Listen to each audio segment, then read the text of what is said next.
भारत में महिलाओं को कितनी इज्जत है। बंगाल में जहां महिलाओं को देवी का रूप माना जाता है, वहां एक महिला डॉक्टर के साथ जो हुआ वो सुनकर यू विल बी शॉक्ड। 36 घंटों के लिए लोगों की जान बचाने के बाद एज अ डॉक्टर आपको क्या रिवॉर्ड मिलता है? Rape, torture and murder. Yes, it was a murder, not a suicide, a murder. इस वीडियो पर कोई एड्स नहीं चलेंगे because we don't monetize tragedies. This video needs attention, it doesn't need us to earn profit. लेकिन आपसे एक request है कि इस वीडियो को ज्यादा से ज्यादा शेयर कीजिए, क्योंकि कई लोग चाहते हैं कि ये न्यूज एक नेशनल न्यूज ना बने, एक हेडलाइन ना बने, बस एक साइड नोट बनकर रह जाए, न्यूज की भीड़ में कहीं खो जाए। क्योंकि आज एक ऐसी इंसिडेंट की बात करनी है जिसने मेरे अंदर के सारे होप को खत्म कर दिए। और सैड बात यह है कि डॉक्टर्स को छोड़कर इस बात की परवाह किसी को नहीं है। इस पूरे वीडियो में हम विक्टिम को डॉक्टर एम कहेंगे। उनके फैमिली के प्रिवेसी के लिए हम उनका नेम या फोटो इस वीडियो में यूज नहीं करने वाले हैं। कोलकाता के आरजी कार कॉलेज में एक घिनौना मर्डर हुआ। बैक टू बैक 36 आवर्स काम करने के बाद ये डॉक्टर रात को कुछ समय के लिए कॉलेज के सेमिनार हॉल में रेस्ट करने के लिए गई और वहां उनके साथ अनस्पीकेबल टॉर्चर हुआ। Dead body of the girl, जिसके मुंह में खून था, शरीर में कोई कपड़ा नहीं था, पैर दोनों राइट एंगल में मिला गया, एक पाँव बेड के इस तरफ, एक पाँव बेड के इस तरफ मिला गया।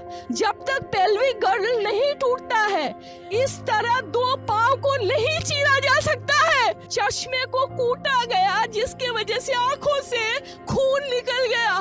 गले में गला दबाकर मारा गया। ये पूरा पोस्टमार्टम रिपोर्ट में वायरल हुआ है, आप लोग कृपया देखिए।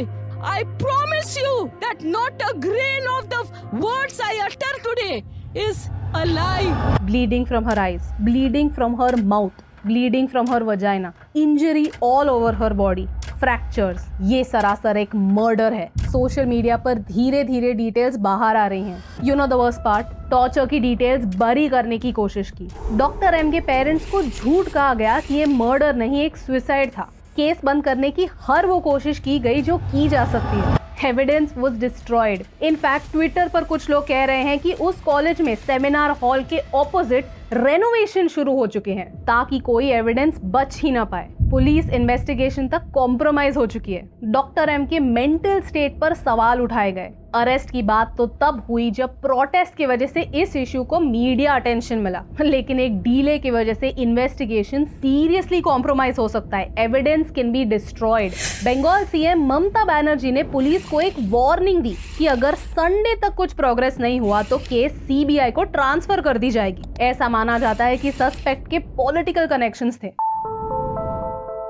जहां रेप हुआ वहां कोई सीसीटीवी था ही नहीं, लेकिन पुलिस को उस एरिया में एक ब्लूटूथ हेडसेट मिला। फिर पुलिस ने जब ये हेडसेट कुछ सस्पेक्ट्स की मोबाइल से कनेक्ट करने की कोशिश की तो कोलकाता पुलिस वॉलंटियर संजय रॉय के फोन से ही ये हेडसेट कनेक्ट हुआ। द वर्स्ट पार्ट इज, इस सस्पेक्ट के अगेंस्ट कई एलिगेशंस थे, जैसे एक्सटॉर्शन, इंटिमिडेशन और थ्रेट्स अगेंस्ट विमेन।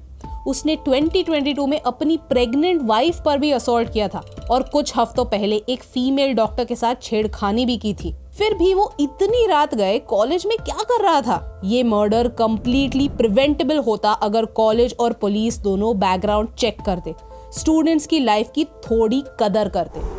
यानी जो लोग हमारे रक्षक बनने वाले थे वो हमारे भक्षक बन गए हैं। और अब ऐसी न्यूज आई है कि Kolkata high court has asked the case to be transferred to central bureau of investigation. There are just a few points that I really want to discuss. First, क्या बंगाल में ये मर्डर होने से अक्यूज्ड को ऑटोमेटिकली इम्यूनिटी मिल जाती है? भारत में एक अजीब डिजीज है जो सबको अफ्लिक्ट करती है, क्राइम्स को एक फिल्टर के थ्रू देखने की। यूपी में जब एक रेप होता है तो सारे पॉलिटिशियंस वहां चले जाते हैं और हर चीज को मीडिया अटेंशन मिलती है, और एक हफ्ते बाद जब लोगों को कुछ नया मिलता है आउटरीच करने के लिए तो सब नजर घुमा देते हैं। लेकिन भारत के कुछ स्टेट्स ऐसे हैं जहां कुछ भी कर लो आपके हर पाप धुल जाते हैं, और उनमें से एक है वेस्ट बंगाल। बंगाल में हर इलेक्शन के बाद पोस्ट पोल वायलेंस होता है और हर बार इस वायलेंस को दबाया जाता है। संदेश खाली के हॉरर्स भी कुछ इसी तरह दबाए गए थे और अब इस इंसिडेंट्स को भी दबाने की बहुत कोशिश की जा रही है। आरजी कार कॉलेज के प्रिंसिपल के रेजिग्नेशन के बाद बस कुछ ही घंटों में उसे दूसरे मेडिकल कॉलेज के प्रिंसिपल की पोस्ट मिल जाती है।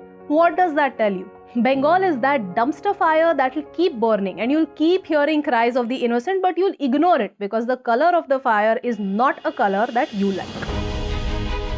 इस ट्विटर थ्रेड को पढ़िए. It tells you all about the court proceedings in Calcutta High Court where the parents appealed कि हमारे बच्चे की इन्वेस्टिगेशन सही तरह से नहीं हो रही है and just read the observations the Calcutta high court had. I mean state खुद कहता है कि हमें तो कोई प्रॉब्लम लगा ही नहीं, हमें लगा कि फैमिली इन्वेस्टिगेशन से खुश होगी, और वहाँ कैलकाटा हाई कोर्ट खुद कहता है कि मुझे नहीं लगता इस सिचुएशन में खुश ये शब्द फिट होता है. And I can't believe this is an actual interaction. The second point is Bharat में पॉलिटिशियन और बाबू लोग अपने पोजीशन का कुछ ज्यादा ही प्राइड रखते हैं, और क्यों ना रखें. उनकी सारी गलतियां हर बार माफ होती है ना. अगर आपके पॉलिटिकल कनेक्शंस हैं तो आपको लॉ एंड ऑर्डर का कोई डर है ही नहीं. पुणे पोर्शे केस में यही तो हुआ था. पॉलिटिकल कनेक्शन होना या फिर किसी पॉलिटिकल पार्टी का मेंबर होना, यानी आपके सारे खून माफ, क्योंकि अगर आपने कुछ कर दिया तो पूरी सिस्टम आपको बचाने में लग जाती है. पुलिस आपके अगेंस्ट एविडेंस बरी कर देगी. इन्वेस्टिगेशन को पूरा करने के लिए सालों लग जाएंगे.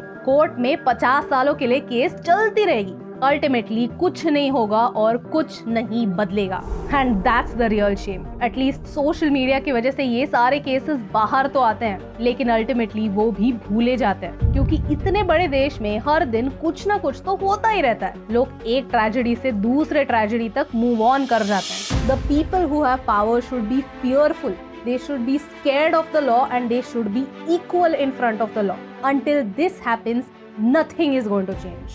To all the politicians, to all the babus, and to everybody who has so much of pride because of their position, we know you all are frauds. We know that you are the reason behind our problems. Take your fake pride and literally stuff it somewhere, because we know that you don't deserve anything, because you are the reason why this society is so backward. Why? Because of corruption, we are so behind our peers and behind even smaller nations, and because of people like you, this society is trapped in one of the worst messes ever. You deserve nothing. If you use your political connections and your fake pride to just create this aura around you, you deserve nothing and we know it. और इसका एक example मैं आपको देती हूँ कि आज अगर आप किसी भी डॉक्टर या फिर किसी नर्स से बात करेंगे कि एक्चुअल हॉस्पिटल्स में वर्किंग कंडीशंस क्या होती हैं, तो आप समझ पाएंगे कि उनका दुख क्या है, उनके दर्द क्या है. And in spite of all of that वो आके लोगों को ट्रीट करते हैं. जरा पढ़िए कि हॉस्पिटल में फैसिलिटीज नहीं होते, डॉक्टर्स के लिए बेड्स नहीं होते, उन्हें 36 घंटों के लिए शिफ्ट लगानी पड़ती है, and in spite of that they still have to come out and heal patients. And thirdly, Bharat का एक प्रॉब्लम है और वो है सोशल कंडीशनिंग. हम अभी भी उस देश में रहते हैं जहां लोग सोचते हैं कि ताली एक हाथ से नहीं बजती.